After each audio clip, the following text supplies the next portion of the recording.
Hello friends, welcome back to my channel. इस video में हम मोस्ट कॉमन प्रॉब्लम जो फीमेल्स में होती हैं, gynaecological problems, abnormal uterine bleeding, इसके बारे में हम इस वीडियो में जानेंगे। Abnormal uterine bleeding is the one of the most common gynecological problem। ये क्या है? मोस्ट कॉमन गायनिकोलॉजिकल प्रॉब्लम है जो कि बिगनिंग और लास्ट एंडिंग में रिप्रोडक्टिव जो लाइफ स्टार्टिंग मेनोपॉज के कंडीशन तक क्या होता है कि ये जो एबनॉर्मल यूट्राइन ब्लीडिंग बहुत सारे वुमेन में कॉज होती हैं कि जो उनका मेंस्ट्रुअल साइकिल है वो सही तरीके से नहीं आता है। इसे हम एबनॉर्मल यूट्राइन ब्लीडिंग कहते हैं। ये बहुत सारे डिफरेंट टाइप ऑफ होते हैं। एबनॉर्मल यूट्राइन ब्लीडिंग के डिफरेंट टाइप्स होते हैं और इसके डिफरेंट टर्म्स हैं, जैसे कि पॉलीमेनोरिया। पॉलीमेनोरिया दैट मीन्स कि फ्रीक्वेंट रेगुलर पीरियड्स। जो पीरियड्स का ड्यूरेशन होता है मैक्सिमम 21 डेज होता है, लेकिन इससे अगर लेस देन हुआ तो उसे हम पॉलीमेनोरिया कहते हैं। फिर है हाइपरमेनोरिया। जो हाइपरमेनोरिया होता है इसमें क्या होता है कि एक्सेसिवली हैवी ब्लीडिंग होती है ड्यूरिंग मेंस्ट्रुअल साइकिल। इसमें एक्सेसिव हैवी ब्लीडिंग होगी। नॉर्मल लेंथ ऑफ पीरियड मतलब जो नॉर्मल 21 डेज रहेगा उसमें क्या होगा, पीरियड्स होंगे लेकिन वो एक्सेसिवली होंगे और हैवी ब्लीडिंग होगी। फिर है मेनोरार्जिया। इसमें क्या होता है कि प्रोलॉन्ग्ड और एक्सेसिवली ब्लीडिंग होती है लास्टिंग लॉन्गर देन वीक्स। जो मैक्सिमम क्या होता है कि 4 to 5 डेज में पीरियड्स का ड्यूरेशन ख़त्म हो जाता है, लेकिन इसमें क्या होता है कि प्रोलॉन्ग्ड लॉन्ग लास्टिंग तक क्या होती है कि विथ इन अ वीक तक पीरियड्स जाते हैं और एक्सेसिवली हैवी ब्लीडिंग होती है जिसे हम मेनोरार्जिया कहते हैं। फिर है मेट्रोरार्जिया। जो मेट्रोरार्जिया होते हैं इसमें period that occur at irregular interval और frequent bleeding various amount thought not heavy. जो इसमें पीरियड्स होते हैं वो इरेगुलर इंटरवल्स में, मतलब वो कभी 1 मंथ में 21 डेज में आएंगे, फिर सेकेंड मंथ में क्या होता है कि पहले आ जाते हैं 21 डेज से, तो इरेगुलर उसका जो इंटरवल होता है वो इरेगुलर होता है। और इसमें फ्रीक्वेंट ब्लीडिंग होती है, मतलब ब्लीडिंग का जो ड्यूरेशन होता है वो 4 to 5 डेज का ही होता है और इसमें हैवी ब्लीडिंग नहीं होती है, बस इसका जो इंटरवल्स है वो इरेगुलर हो जाता है। इसे हम मेट्रोरार्जिया कहते हैं। फिर है मैनोमेट्रोरार्जिया। मैनोमेट्रोरार्जिया में इसमें क्या होगा, फ्रीक्वेंट ब्लीडिंग होगी, एक्सेसिवली ब्लीडिंग होगी और प्रोलॉन्ग्ड ब्लीडिंग होगी, किसमें, इरेगुलर इंटरवल्स में।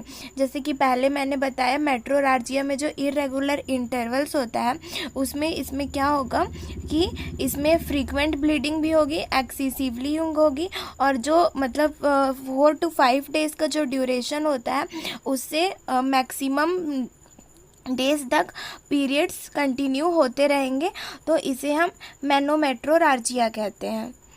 फिर है पोस्ट मेनोपोजल ब्लीडिंग।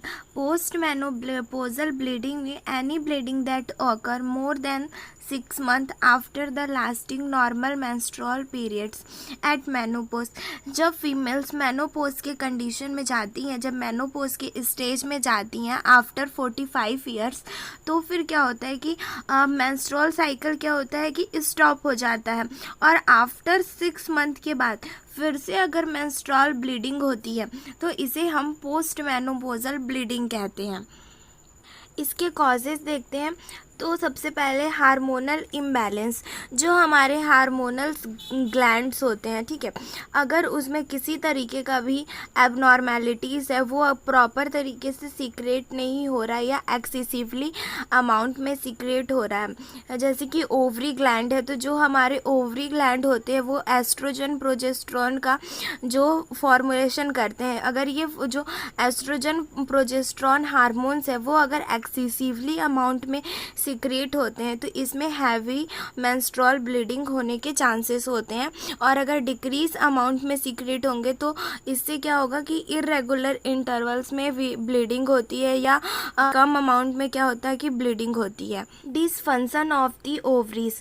अब जो हमारे ओवरीज हैं अगर वो प्रॉपर फंक्शन नहीं कर रहे हैं या पॉलीसिस्टिक ओवरी है, अगर उसमें कैंसर का फॉर्मेशन हो रहा है या ओवरियन लिगामेंट्स जो हैं उसमें एबनॉर्मेलिटीज़ आ रही है, तो इस कंडीशन में क्या होता है कि हमारा जो पीरियड्स साइकिल होता है, जो मेंस्ट्रुअल साइकिल होता है, उसमें किसी न किसी तरीके से एबनॉर्मेलिटीज़ आती है। फिर है यूट्राइन फाइब्रॉइड्स। जो यूट्राइन फाइब्रॉइड्स होते हैं, इसे हम ट्यूमर भी कहते हैं, फाइब्रॉइड्स ट्यूमर।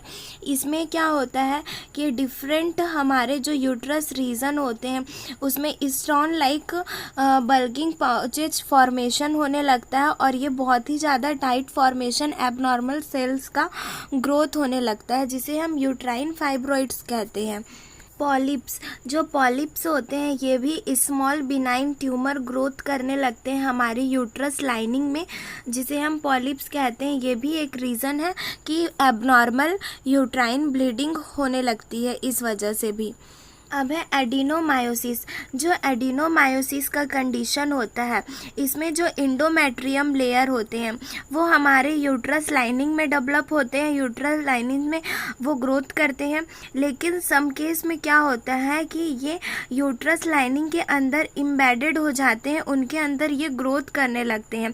इनकी वजह से भी क्या होता है कि एबनॉर्मल यूट्राइन ब्लीडिंग होती है, क्योंकि इसी की वजह से यही क्या होता है कि शेडिंग डाउन होता है यूट्रस लाइनिंग में, जिससे हमारा नॉर्मल मेंस्ट्रुअल पीरियड होता है। अगर ये यूट्राइन मसल्स में ग्रोथ करेंगे, इस वजह से क्या होगा कि एबनॉर्मल यूट्राइन ब्लीडिंग होने के चांसेस रहेंगे। Intra uterine device. जो इंट्रा यूट्राइन डिवाइस होते हैं ये भी बहुत सारे साइड इफ़ेक्ट लीड करते हैं, जिसकी वजह से एबनॉर्मल हैवली मेंस्ट्रुअल ब्लीडिंग होने लगती है। इसके लिए इसको रिमूव करना बहुत ही ज़रूरी होता है। Pregnancy complication. बहुत सारे ऐसे प्रेगनेंसीज कॉम्प्लिकेशन है, जैसे hypertension, gestational bleeding, infection, preeclampsia, pre term labour, miscarriage. ये सारे जो एबनॉर्मलिटीज़ हैं इनकी वजह से भी क्या होता है कि एबनॉर्मल मेंस्ट्रुअल ब्लीडिंग होने के चांसेस होते हैं। अदर्स में देखते हैं कैंसर, इनहेरिटेड ब्लीडिंग डिसऑर्डर और सर्टन मेडिकेशन की यूज़ की वजह से, या कोई मेडिकेशन अब्यूज़र हैं जो स्मोक कर रहे हैं, या फिर अल्कोहलिक मदर है तो उनकी वजह से, या अल्कोहल कोई लेडीज़ है तो उनकी वजह से भी क्या होता है कि एबनॉर्मल मेंस्ट्रुअल ब्लीडिंग होने के चांसेस होते हैं, बिकॉज हार्मोनल इम्बैलेंस हो जाता है। इसके क्लिनिकल सिम्टम्स क्या क्या होते हैं कि need to use double sanitary protection की इसमें यूज़ होते हैं मेंस्ट्रुअल फ्लो को कंट्रोल करने के लिए। फिर है need a change sanitary protection during nights में नीड होती है। फिर है menstrual period lasting longer than 7 days, ये मेनोरार्जिया की कंडीशन में होता है। फिर है menstrual flow include large blood clot. जब मेंस्ट्रुअल फ्लो होता है तो उसमें लार्ज ब्लड क्लॉट देखने को मिलता है, और tiredness, shortness of breath, fatigue females में देखने को मिलते हैं एबनॉर्मल यूट्राइन ब्लीडिंग के कंडीशन में। इसका मैनेजमेंट कैसे करेंगे? आयरन सप्लीमेंट प्रोवाइड करेंगे। जब बहुत ही ज़्यादा एक्सेसिवली ब्लीडिंग होती है तो फीमेल्स एनीमिक होने के चांसेस रहते हैं, इसलिए उन्हें आयरन सप्लीमेंट प्रोवाइड करना बहुत इम्पॉर्टेंट होता है। फिर है non steroidal anti inflammatory drug. जो एंटी इन्फ्लामेटरी जो ड्रग होते हैं जैसे कि इबुप्रोफेन। इबुप्रोफेन क्या करता है कि जो मेंस्ट्रुअल ब्लड फ्लो है उसको रिड्यूस करता है, तो इसे देने की ज़रूरत होते हैं। फिर है ओरल कॉन्ट्रासेप्टिव्स। जो ओरल कॉन्ट्रासेप्टिव्स होते हैं वो इंट्रा यूट्राइन डिवाइस के साइड इफ़ेक्ट को भी रिड्यूस करता है, और नॉर्मल मेंस्ट्रुअल साइकिल होते हैं उसको भी रेगुलेट करता है। तो हमें ओरल कॉन्ट्रासेप्टिव सजेस्ट करना चाहिए फीमेल्स को। फिर है dilation and curtains. Dilation and curtains एक ऐसा प्रोसीजर है जिसमें हम सर्विक्स को क्या करते हैं कि डायलेट करते हैं।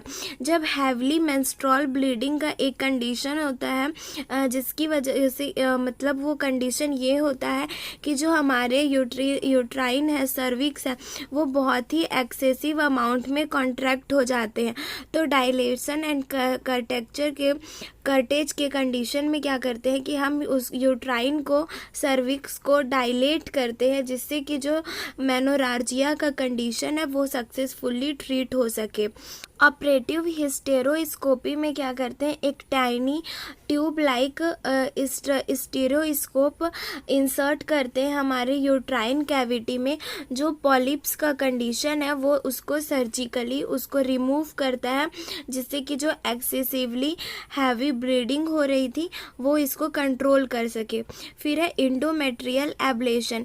इंडोमेट्रियल एब्लेशन में क्या करते हैं कि इसमें एक ट्यूब इंसर्ट करते हैं जो बैलून लाइक होता है, और जो क्या करता है कि हमारे जो यूट्राइन लाइनिंग होती है जो उसको क्या करता है कि ये डिस्ट्रॉय करता है, जिससे कि एंडोमेट्रियम का जो शैथ वहाँ पे डेवलप होता रहता है वो डेवलप नहीं हो पाता है।